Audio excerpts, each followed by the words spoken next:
Hello everyone, welcome to our channel कारवा of stock market. और मैं हूं आपकी दोस्त नीलम शर्मा। अगर आप इस चैनल पे नए हैं तो इस चैनल को सब्सक्राइब कीजिए, बेल आइकन पे क्लिक कीजिए सो दैट वीडियो की नोटिफिकेशन आपको मिलती रहे। तो आज की इस वीडियो में हम लोग देखने वाले हैं Polycab India limited financial year Q3 2024 के रिजल्ट्स। तो रिजल्ट स्टार्ट करने से पहले हम लोग देखेंगे, एक दिन में इसने कुछ ज़्यादा रिटर्न नहीं दिया है, लेकिन अगर हम लोग इसका मोमेंटम देखेंगे आज के दिन का, तो इसने बहुत ही बड़ा डाउन ट्रेंड मारा था। ये वीक के ऊपर देखते तो इसने लो बनाया था 3,994 रुपीज़ का और हाई बनाया है 4,549 रुपीज़ का। यानी कि आप देखोगे इसका ये जो वीक है कितना बड़ा वीक बनाया इसने, बहुत ही अच्छा खासा इसने फिर रिकवर किया है। नहीं तो ये आज के दिन में भी काफ़ी लॉस देने वाला था, लेकिन रिकवर किया क्योंकि इसके रिजल्ट्स अच्छे आए थे। तो अभी हम लोग रिजल्ट्स में देख लेते हैं। तो पॉलीकैब Q3 रिजल्ट्स में the India wire and cable manufacturer company Polycab India Thursday के दिन 15.13% ईयर ऑन ईयर इंक्रीज दिया है उसने। Consolidated net profit to 416 crore का Q3 फाइनेंशियल ईयर 24 में। ठीक है, the company had reported a consolidated net profit of 361 crores in the year ago period. Polycab revenue from operation improved by, जो revenue from operation है वो improved हुआ है 17% year on year और उसका अमाउंट है 4,340 crores का, और पहले का था इसका 4,217 crores का। तो अभी हम लोग कंपनी का प्रेजेंटेशन देख लेते हैं। तो कंपनी के प्रेजेंटेशन में ये है Q3 फाइनेंशियल ईयर 2024 के फाइनेंशियल परफॉर्मेंस। ओके, तो अभी हम लोग इसका नंबर्स देख लेते हैं। तो की हाइलाइट्स में अगर हम लोग देखेंगे इसमें, तो टॉप लाइन रेवेन्यू अगर देखते हैं तो Q3 फाइनेंशियल ईयर 24 का अगर देखेंगे तो 43,405 मिलियंस में हुआ है। ईयर ऑन ईयर देखेंगे तो 17% का ग्रोथ है, क्वार्टर ऑन क्वार्टर देखेंगे तो 3% का ग्रोथ है। फिर ऑपरेटिंग एबिटडा देखेंगे हम लोग तो Q3 फाइनेंशियल ईयर 24 का है 5,695 millions. Year on year percentage growth देखेंगे तो 13% का है ईयर ऑन ईयर, और क्वार्टर ऑन क्वार्टर -6% का है। फिर प्रॉफिटेबिलिटी, प्रॉफिट आफ्टर टैक्स देखेंगे तो 4,165 मिलियंस का है। परसेंटेज वाइज देखेंगे तो 15% ईयर ऑन ईयर ग्रोथ है, लेकिन 3% से ईयर ऑन ईयर ग्रोथ नहीं है, यानी कि कम हुआ है, लॉस हुआ है। अभी हम लोग सेगमेंट वाइज परफॉर्मेंस देख ले। तो सेगमेंट वाइज परफॉर्मेंस में हम लोग देखेंगे वायर एंड केबल्स में, तो वायर एंड केबल्स का रोबस्ट ग्रोथ मोमेंटम सस्टेन्ड यहाँ पे हम लोग देखेंगे। तो यहाँ पे ये ईयर ऑन ईयर देखेंगे वायर एंड केबल्स में तो 18% का ईयर ऑन ईयर ग्रोथ है, और क्वार्टर ऑन क्वार्टर 4% का ग्रोथ है। ठीक है, एबिट देखेंगे इसका मिलियंस में है ये भी, और इसमें 20% ईयर ऑन ईयर ग्रोथ है, और क्वार्टर ऑन क्वार्टर देखेंगे तो 0.8% से लॉस में है, मतलब नेगेटिव में है। ठीक है, तो कंपनी यहाँ पे क्या बोल रही है, the revenue from international business contributed 6.2% का कॉन्ट्रीब्यूशन है of the consolidated revenue for the quarter. ठीक है, उसमें से the company expect strong performance in the international business during Q4, यानी कि जो Q4 आएगा उसमें उनको ज़्यादा होप्स है। ठीक है, फिर sequential decline in margin of 70 basis points in Q3 financial year 24 का was an account of lower sales contribution for the international business and high A&P, यानी एडवर्टाइजमेंट और जो पब्लिसिटी करते हैं, इसकी पब्लिसिटी करते हैं तो उसमें उन्होंने हाई ये किया था, स्पेंडिंग किया था, लेकिन जो सेल्स हुआ है वो कम हुआ है। अभी हम लोग FMEG में देख लेंगे। तो FMEG सेगमेंट में हम लोग देखेंगे तो यहाँ पे ईयर ऑन ईयर में देखेंगे FMEG में तो -15% से डाउन है ये ईयर ऑन ईयर, और -12% से डाउन है ये क्वार्टर ऑन क्वार्टर। फिर एबिट देख लेंगे हम लोग तो यहाँ पे भी डाउन है, -25, यहाँ पे -60, तो यहाँ पे भी ये सब डाउन है इसका। तो यहाँ पे देखेंगे FMEG business exhibited D growth of 15% year on year. ठीक है, the fan segment grow sequentially but exhibited year on year D growth मिला है फैन सेगमेंट में। फिर स्विच गियर्स में देखेंगे तो demonstrated robust year on year growth during the quarter, अच्छा खासा इसमें ग्रोथ है, लेकिन जो इसका एडवर्टाइजिंग और जो पब्लिसिटी किया है उसका स्पेंडिंग ज़्यादा है। Absence of economic scale led to accelerated bottom line to the growth. फिर अदर से देख लेंगे, तो हम लोग ने वायर केबल से देख लिया, एफएमईजी से देख लिया, अभी अदर्स से देख लेंगे। तो अदर्स में देखेंगे तो 118% से ईयर ऑन ईयर इंक्रीज मिला है कंपनी को। क्वार्टर ऑन क्वार्टर 35% से रेवेन्यू ग्रोथ मिला है क्वार्टर ऑन क्वार्टर, ठीक है। फिर एबिट देखेंगे हम लोग अदर्स का, तो 189% से ईयर ऑन ईयर एबिट में भी ग्रोथ हुआ है और 113% क्वार्टर ऑन क्वार्टर एबिट में ग्रोथ हुआ है अदर सेगमेंट्स में। अभी हम लोग कंपनी का शेयर होल्डिंग पैटर्न देख लेते हैं प्रेजेंटेशन में। तो शेयर होल्डिंग पैटर्न में अगर हम लोग देखते हैं यहाँ पे, तो प्रमोटर होल्डिंग है 65.8% का। उसके बाद में जो एफआई की होल्डिंग है 13.4% का, डीआई की होल्डिंग है 5.3% से, और क्यूआईबी एंड एआईएफ है 2.3%, और अदर्स में देखेंगे तो 13.2% का है। तो फिर अभी हम लोग कंपनी के फाइनेंशियल स्टेटमेंट देख लेते हैं। तो कंसोलिडेटेड प्रॉफिट लॉस स्टेटमेंट को हम लोग देखेंगे अभी। Q3 फाइनेंशियल ईयर 24 और ये है Q2 फाइनेंशियल ईयर 24 का डेटा यानी प्रीवियस क्वार्टर का डेटा, और ये है Q3 फाइनेंशियल ईयर 23 का डेटा यानी कि प्रीवियस ईयर के सेम क्वार्टर का डेटा। तो रिवेन्यू फ्रॉम ऑपरेशन देखेंगे तो 43,405 मिलियंस का है, प्रीवियसली था 42,177 मिलियंस का, उसके पहले था 37,152 मिलियंस का। उसके बाद में हम लोग देखेंगे एबिडा इसका। तो एबिडा कैसे आता है, कंट्रीब्यूशन टोटल ऑपरेटिंग एक्सपेंसेस, फिर ये है share of profit and loss of joint venture net of tax. तो ये मिला के ए एंड बी को माइनस करके प्लस सी को, तो यहाँ पे देखेंगे एबिडा 5,695 मिलियंस का है और प्रीवियसली था 6,089 मिलियंस का, उसके पहले था 5,030 मिलियंस का, यानी कि ईयर ऑन ईयर देखेंगे तो इंक्रीज़ हुआ है, क्वार्टर ऑन क्वार्टर देखेंगे तो कम आया है। प्रॉफिट बिफोर टैक्स देखेंगे तो 5,464 मिलियन का है, प्रीवियस क्वार्टर में था 5,572 मिलियंस का, और उसके पहले था 4,810 मिलियंस का, यानी कि क्वार्टर ऑन क्वार्टर इसमें देखेंगे तो ये डिक्रीज़ हुआ है, और ईयर ऑन ईयर देखेंगे तो इसमें इंक्रीज़ हुआ है। प्रॉफिट आफ्टर टैक्स देखेंगे तो 4,165 मिलियंस का है, प्रीवियस क्वार्टर में था 4,298 मिलियंस का, उसके पहले था 3,611 मिलियंस का।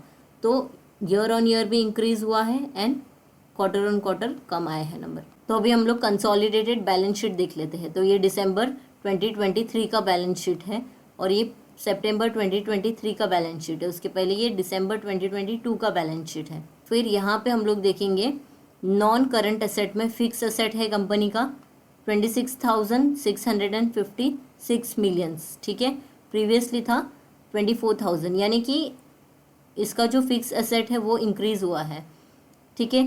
टोटल नॉन करंट एसेट में देखेंगे तो इंक्रीज़ हुआ है 31,390 मिलियंस का है, प्रीवियस क्वार्टर में था 28,199 मिलियंस का, और उसके पहले था 23,000, यानी कि ईयर ऑन ईयर और क्वार्टर ऑन क्वार्टर जो टोटल नॉन करंट एसेट है वो इंक्रीज़ हुआ है। फिर करंट एसेट में देखेंगे तो टोटल करंट एसेट देखेंगे हम लोग तो 77,378 मिलियंस का है, प्रीवियस क्वार्टर में 70,801 मिलियन का है, उसके पहले था 60,058 मिलियंस का, यानी क्वार्टर ऑन क्वार्टर और ईयर ऑन ईयर बेसिस भी देखेंगे तो हम लोग इसमें इंक्रीज़ हुआ है टोटल करंट एसेट। अब लास्ट में हम लोग देखेंगे टोटल एसेट, तो इसमें है 1,08,769 मिलियंस है और प्रीवियस क्वार्टर में था 99,000 मिलियंस और उसके पहले था 83,987 मिलियंस का। तो अगर देखेंगे टोटल एसेट तो ईयर ऑन ईयर और क्वार्टर ऑन क्वार्टर दोनों में इंक्रीज़ हुआ है। फिर share holder funds share capital देखेंगे तो यहाँ पे 1,502 का है, प्रीवियसली 1,500 था, उसके पहले 1,497 था। रिजर्व्स एंड सरप्लस देखेंगे तो 74,000, उसके पहले 70,000, उसके पहले 60,000, यानी year on year quarter on quarter भी इंक्रीज़ हुआ है। फिर जो बोरोइंग देखेंगे कंपनी पे, बोरोइंग कितनी है, तो कंपनी का बोरोइंग है ना, पहले उसने ईयर ऑन ईयर देखेंगे तो 48 मिलियंस का था, फिर उसके बाद में 33 मिलियंस का हुआ, फिर उसके बाद में अभी जो Q3 फाइनेंशियल ईयर 24 में है वो 156 मिलियन का हुआ, यानी कि देखेंगे हम लोग तो बोरोइंग जो है इसकी इंक्रीज़ हुई है। करंट लाइबिलिटी देखेंगे तो 29,622 मिलियंस का है, उसके पहले 24,000 का था, उसके पहले 20,000 के, यानी कि टोटल करंट लाइबिलिटी इंक्रीज हुई है। टोटल इक्विटी एंड लाइबिलिटी देखेंगे तो 1,08,769 और प्रीवियसली 99,000, उसके पहले 83,987, यानी कि टोटल इक्विटी एंड लाइबिलिटी देखेंगे तो year on year and quarter on quarter दोनों में भी इंक्रीज है। अभी हम लोग कंपनी का कंसोलिडेटेड कैश फ्लो स्टेटमेंट देख लेते हैं। तो ये Q3 का है, Q2 का है और ये प्रीवियस ईयर के Q3 का डेटा है, ठीक है। Net cash flow from operating activity देखेंगे तो 4,948 मिलियंस में है, प्रीवियसली था 7,010 मिलियंस और उसके पहले था 3,500, यानी क्वार्टर ऑन क्वार्टर देखेंगे ये कम हुआ है, ठीक है। क्वार्टर ऑन क्वार्टर ये और ये देखेंगे तो इसमें कम हुआ है, लेकिन ईयर ऑन ईयर अगर कंपेयर करेंगे तो इंक्रीज हुआ है, ठीक है। तो पहले 7,000 था और अभी कम होके 4,900 हो गया। Net cash flow from investing activity तो प्रीवियस क्वार्टर में -5,000 था और अभी -4,593 मिलियंस का हो गया है, यानी कि इसमें थोड़ा सा इम्प्रूवमेंट है, ज़्यादा नहीं है। Net cash flow from financing activity देखेंगे तो प्रीवियस क्वार्टर में -788 मिलियंस का था और अभी बहुत इम्प्रूव हो गया है और -62 मिलियंस का हो गया है। फिर net increase in cash and cash equivalent देखेंगे तो यहाँ पे देखेंगे तो बहुत रिड्यूस हो गया है, क्योंकि पहले था 1,022 मिलियंस का और अभी 293 मिलियंस का। अभी हम लोग अदर की डेटा पॉइंट्स देखेंगे तो एडवर्टाइजमेंट एंड सेल्स प्रमोशन जो रहता है, यहाँ पे देखो 904 मिलियंस का सेल्स प्रमोशन किया है, प्रीवियस क्वार्टर में 446 का किया था। कैपेक्स स्पेंडिंग देखेंगे तो हम लोग 2,804 मिलियन का किया है, पहले था 2,037 मिलियन का, यानी कि इसमें इंक्रीज हुआ है कैपेक्स में। नेट कैश पोजीशन देखेंगे तो 18,370 का है, पहले था 15,000। फिर ट्रेड एक्सेप्टेंस देखेंगे तो 12,776 का है, प्रीवियसली था 10,262 का, यानी कि ये भी इंक्रीज हुआ है। गुड इन ट्रांजिट देखेंगे तो 1,851 का है, पहले था 1,008। एक्सपोर्ट रिवेन्यू देखेंगे तो 2,685 का है और पहले था 3,000, यानी कि एक एक्सपोर्ट रिवेन्यू अभी कम हो गया। एक्सपोर्ट कंट्रीब्यूशन देखेंगे तो 6.2% का कंट्रीब्यूशन था और उसके पहले के क्वार्टर में था 9.3% का कंट्रीब्यूशन। फिर वर्किंग कैपिटल डे देखेंगे हम लोग तो नेट वर्किंग कैपिटल डे इसमें 51 हो गया, पहले था 50। डे पेएबल है 70 और प्रीवियसली था 65। फिर इन्वेंट्री डे देखेंगे तो 94 हो गया और पहले था 89। रिसीवेबल डे देखेंगे तो 27 हो गया और पहले था 26, यानी कि इसमें 27 इंक्रीज़ हुआ है इसमें और इसमें भी इंक्रीज़ हुआ है। डे पेएबल में भी इंक्रीज़ हुआ है और नेट वर्किंग कैपिटल में मतलब 50 से 51 हो गया है। फिर अभी हम लोग कंपनी का फाइनेंशियल बेसिक रेशियोज देख ले तो कंपनी का मार्केट कैपिटलाइजेशन अब देखोगे तो ये है 66,603 करोड़ का। करंट प्राइस है इसकी 4,436 और इसने लो बनाया था 2,723 का और हाई बनाया है 5,733 का, यानी कि इस कंपनी ने एक साल में तो बहुत अच्छा परफॉर्मेंस दिया है। लेकिन जो अभी बीच में इसका इशू आया था और इसमें जब भी हम लोग ने देखा कि ये स्टॉक बहुत ही करेक्शन दिया था उसने, मतलब कि बहुत ज़्यादा करेक्शन दिया है इसने और फिर उसके बाद में वो रिकवर करना स्टार्ट किया है, जिसके वजह से इसका ये एक साल का जो रिटर्न देख रहे हो आप थोड़ा सा कम दिखा रहा है। अदरवाइज इसका अगर ये इतना नहीं करेक्ट करता तो इसका बहुत ही अच्छा रिटर्न रहता था, ठीक है। तो स्टॉक का पीई है 40.1, आरओसी है 27.0, आरओई है 20.0, ठीक है। डिविडेंड देती है ये कंपनी 23.6% का। करंट रेशियो है 2.85, क्विक रेशियो है 1.47 का और ये कंपनी का पीजी रेशियो देखेंगे तो 1.44 का है।